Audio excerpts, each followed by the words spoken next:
کا اثر پڑے گا. ہاں وہ میں بیان کرتا ہوں حضرات، آپ توجہ سے سنیں گے ان باتوں کو. اللہ ولی ہے، والی ہے، مولا ہے.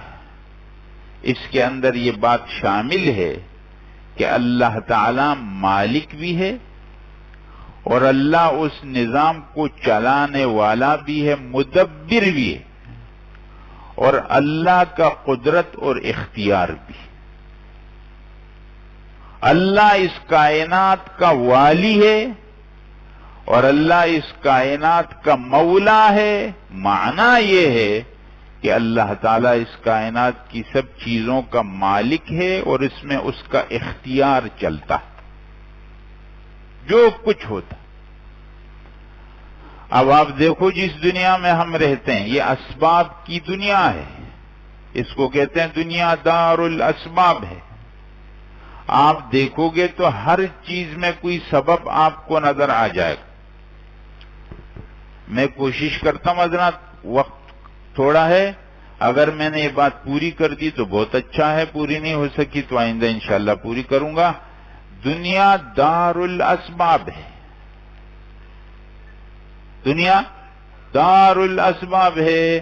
آپ جب کوئی بھی کام کرنا چاہتے ہیں، آپ کا ارادہ بنتا ہے تو آپ کا ذہن فوراً کسی سبب کی طرف جاتا ہے.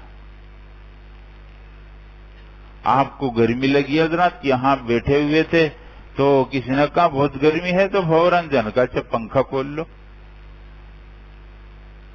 آپ بیٹھے ہوئے تھے، پڑھ رہے تھے، نظر آپ کو ٹھیک نہیں آ رہا تھا، آپ کوئی چیز دیکھ رہے تھے تو نظر ٹھیک نہیں آ رہا تو کسی نے کہا کیا اندھیرا ہے تو کہا روشنی لگا لو. آپ بیٹھے ہوئے کہہ رہے تھے کہ مجھ کو بہت بھوک لگی ہے تو کہا کھانا کھا لو. آپ نے ارادہ کیا کہ مجھے یہاں سے صدر تک جانا ہے تو کہا اچھا سواری میں چلے جاؤ.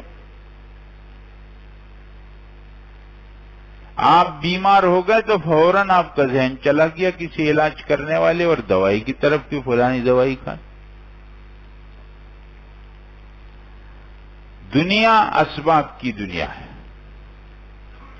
اس میں تو کوئی اختلاف نہیں ہے، نہ مسلمان کا اختلاف ہے نہ کافر کا اختلاف. یہ تو سب دنیا مانتی. بھوک جب لگتی ہے مسلمان بھی کھانا کھاتا ہے، کافر بھی کھاتا ہے. اس میں کیا فرق ہے؟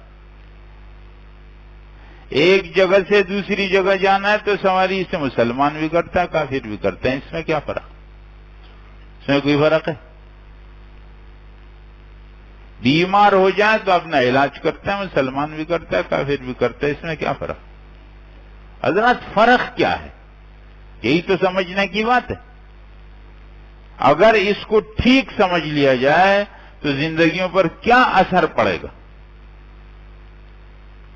حضرات فرق یہ ہے کہ دنیا کے ہر سبب کے اندر ایک اثر ہے، اس اثر کو ہم سب نتیجہ کہتے ہیں. دنیا کے اسباب کو استعمال کرنا، اس میں مسلمان اور کافر کے اختلاف نہیں ہے. اختلاف ایک عقیدے میں ہے، وہ یہ ہے کہ دنیا کے اس سبب میں جو اثر پڑا ہوا ہے اور جو نتیجہ بعد میں نکلتا ہے یہ خود اس میں پڑا ہوا ہے یا پیچھے کہیں سے آ رہا ہے. حضرات اس بات کو سمجھنا، بہت غور سے سمجھنا. اور آج ہماری زندگیوں میں جو آپ دیکھتے ہیں کہ ہمارے لوگ بالکل یا بہت پریشان ہو جاتے ہیں یا بہت بڑی بڑی باتیں شروع کر دیتے ہیں، اور دونوں غلط ہوتی ہیں. بلکہ دوسرے الفاظ میں آپ اس کو یوں کہیں گے کہ یا مست ہو جاتے ہیں یا مایوس ہو جاتے ہیں. یا آپ دیکھیں گے تو بالکل مایوس بیٹھا ہوا ہے، آپ اس کو تسلی دے دو بھائی کچھ نہیں ہوتا ہے، آپ محنت تو کرو، کوشش کرو، دوبارہ آپ اپنی تدبیر کرو. کہنا بھائی ہوتا نہیں ہے، میں نہیں کرتا ہوں، ابھی چھوڑ دو. اور دوسرے کو دیکھو تو اس نے کچھ کامیابی پائی ہو تو اب وہ خدائی کے دعوے کر رہے ہو گئے. اچھا مجھے کیا، میں تو سب کچھ جانتا ہوں، کچھ بھی نہیں ہوتا، میں سب کچھ کر سکتا. یہ غلطی کہاں سے ہو گئی؟ غلطی یہاں سے ہو گئی۔ حضرات دنیا کے اسباب میں جو اثر ہم دیکھ رہے ہیں، یہ اثر خود ادھر ہی پڑا ہوا ہے یا پیچھے سے آ رہا ہے؟ یہ پنکھا آپ کو ہوا دے رہا ہے نا، پنکھا آپ کو ہوا دے رہا ہے، سوال یہ ہے کہ یہ خود ہل رہا ہے، اس میں یہ ہوا اسی میں ہے یا اس کے پیچھے سے کوئی کرنٹ آ رہا ہے؟ تو اب کچھ لوگ کہتے ہیں نا اسی میں ہوا ہے، ایسا کوئی ہے نہیں۔ مثال کے لیے کہہ رہا ہوں، کوئی آدمی یہ کہے کہ نا اسی میں تو ہوا ہے، بس اسی میں پڑا ہوا ہے، کوئی کرنٹ مرنٹ کی ضرورت نہیں، اور دوسرے کہے کہ نا اسی میں ہے تو ادھر سے بٹن مت دبا پھر یہ چلے نا۔ اس کا مطلب یہ ہے کہ پیچھے سے کرنٹ آئے گا تو یہ ہوا دے گا آپ کو۔ حضرات بالکل یہی بات ہے، دنیا میں جتنے اسباب ہیں، جتنا آپ کو نظر آتا ہے کہ یہ کرو تو یہ ہو جائے گا، یہ کرو تو یہ ہو جائے گا، یہ کرو کے اندر یہ اثر خود پڑا ہوا ہے یا پیچھے سے آ رہا ہے؟ کافر کہتا ہے خود پڑا ہوا ہے، ہم کہتا ہے نا پیچھے سے آ رہا ہے۔ پیچھے سے کیا آ رہا ہے؟ اللہ جل جلالہ کا حکم اور ارادہ۔ اس لیے مسلمان آدمی اسباب کو استعمال تو کرے گا، توجہ میری طرف حضرات، مسلمان آدمی اسباب کو استعمال تو کرے گا، لیکن اس کا اعتماد ان اسباب پر ہوگا یا اللہ جل جلالہ کی ذات پر؟ کیا مطلب ہے حضرات؟ بہت دفعہ میں سبب استعمال کر لے گا اور نتیجہ نہیں نکلے گا، کیوں؟ اس لیے کہ اللہ کا حکم نہیں ہوا، تو یہ آدمی مایوس ہو جائے گا نہ، اللہ سے دعا کرے گا اللہ میں نے سبب کو تو اسی تدبیر سے استعمال کیا لیکن نتیجہ نہیں نکلا، اللہ آپ کا حکم مجھے چاہیے، اور اپنی دعا میں زور لگا دے گا، مایوس نہیں ہوگا۔ اور جب وہ سبب استعمال نتیجہ نکال لے گا تو کیا کہے گا؟ اللہ آپ کا بہت شکر ہے، میں نے ایک محنت کی تھی اور اس کا نتیجہ نکل گیا، تو دیکھو اللہ کے قریب ہو گیا یا دور ہو گیا؟ مسلمان آدمی کامیاب ہو جائے تو بھی اللہ کے قریب آئے گا، اور اگر بالفرض اس کو وقتی طور پر ناکامی ہو جائے تو بھی اللہ کے قریب ہے۔ اب اس کے مقابلے میں سمجھ لو حضرات دوسرا آدمی ہے، کافر آدمی ہے، وہ اللہ کو مانتا نہیں ہے، اس اللہ کی قدرت کو مانتا نہیں ہے، وہ کہتے ہیں سب کچھ یہی اسباب ہے، بس یہی دنیا تو ہے اور کیا چیز ہے۔ اب اس آدمی نے اپنی تدبیر کی، منصوبہ بندی کی، اپنی پلاننگ کی اور نتیجہ نہیں نکلا، اب کہتا ہے بس چھوڑو، ہوتا نہیں ہے یہ۔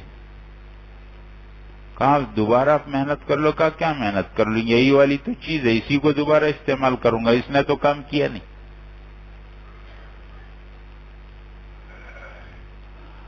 اور جب کبھی نتیجہ نکل گیا تو کہا دیکھو کیسا آتا ہے مجھے طریقہ۔ قارون کو جب کہا تھا نا کہ جو اللہ نے تم کو مال دیا اس میں سے دے دو، کہا یہ تو میرے علم کی وجہ سے مجھ کو۔ ہماری زندگیوں کے اندر غلط غلط جملے جو ہم لوگ بولتے ہیں اور ہماری زندگیوں میں غلط غلط فیصلے جو ہم کرتے ہیں، وہ اس وجہ سے کہ ہم اللہ کے ولی، اللہ کے والی اور اللہ کے مولا ہونے پر ٹھیک یقین نہیں رکھتے۔ اگر ہمارا یہ یقین ہو جائے کہ جو اسباب ہم استعمال کر رہے ہیں اس کے مالک بھی اللہ ہے اور یہ چلتے بھی اللہ کے حکم سے ہیں، تو ہم کامیابی پر بھی گمراہ نہیں ہوں گے، ناکامی پر بھی گمراہ نہیں ہوں گے۔ ہم نہ تو بہت مست بنیں گے اور نہ مایوس بنیں گے، بہت ٹھیک انسانوں کی زندگی گزاریں گے۔ انسانوں کے ساتھ عبدیت اور بندگی اچھی لگتی ہے، یہ سمجھ لو اچھی طرح۔ انسان جب اللہ کا بندہ بنتا ہے نا حضرات، بہت اچھا لگتا ہے، اس پورے کائنات کو بہت اچھا لگتا ہے وہ۔ اور جب وہ بندگی سے ہٹتا ہے تو آپ کو معلوم ہے کہ بندگی سے ہٹ کر کے کیا بنتا ہے، یا وہ جانور بنتا ہے یا وہ خدا بننے کی کوشش کرتا ہے، اور یہ دونوں غلط ہے۔ جو انسان بندگی سے ہٹے گا تو وہ دو ہی راستے ہیں، یا گرے گا تو جانور بننے کی کوشش کرے گا، یا اس سے اوپر جائے گا تو خدا بننے کی کوشش کرے گا۔ اور ان دونوں کے بیچ میں ہے بندہ۔ بندہ ترقی کرے گا تو اور بندہ بنے گا، بندہ بنے گا۔ رسول اللہ صلی اللہ علیہ وسلم کو اللہ تعالیٰ لے گئے حضرات کدھر؟ معراج پہ۔ معراج ایسی ترقی انسانوں میں کسی نے نہیں کی جو رسول اللہ صلی اللہ علیہ وسلم نے کی ہے۔ اللہ تعالیٰ نے اس موقع پہ کیا ذکر کیا؟ سبحان الذی اسریٰ بعبدہ، پاک ہے وہ ذات جو اپنے بندے کو لے گیا رات کو مسجد حرام سے مسجد، یعنی اس عروج والے موقع پر اللہ تعالیٰ نے کون سی صفت کا ذکر کیا؟ عبد کا، بندہ، اللہ کا بندہ۔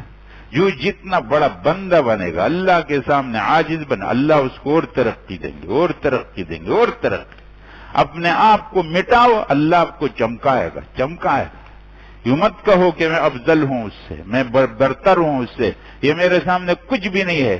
جس نے ایسا کیا اللہ اس کو ذلیل کریں گے، جو کہے کہ نہ یہ عزت والا ہے، یہ مجھ سے افضل ہے، یہ مجھ سے بہتر ہے، میں کیا ہوں؟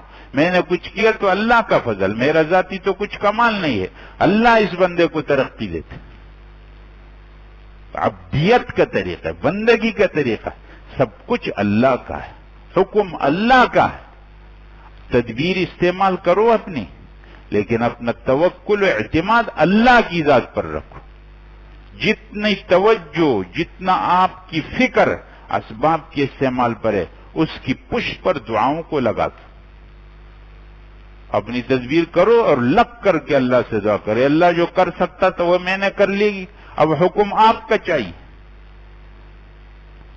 اللہ سے تعلق کا بڑا مزہ ہے حضرت۔ اللہ کی صفات کو سامنے رکھو، اللہ سے اپنے دلوں میں محبت لاؤ۔ اللہ کی محبت آپ کے ساتھ پہلے ہے، آپ کی محبت بعد میں۔ قرآن میں اللہ نے ذکر کیا یحبہم ویحبونہ، اللہ محبت کرتے ہیں، بعد میں ذکر کیا کہ لوگ اللہ سے محبت۔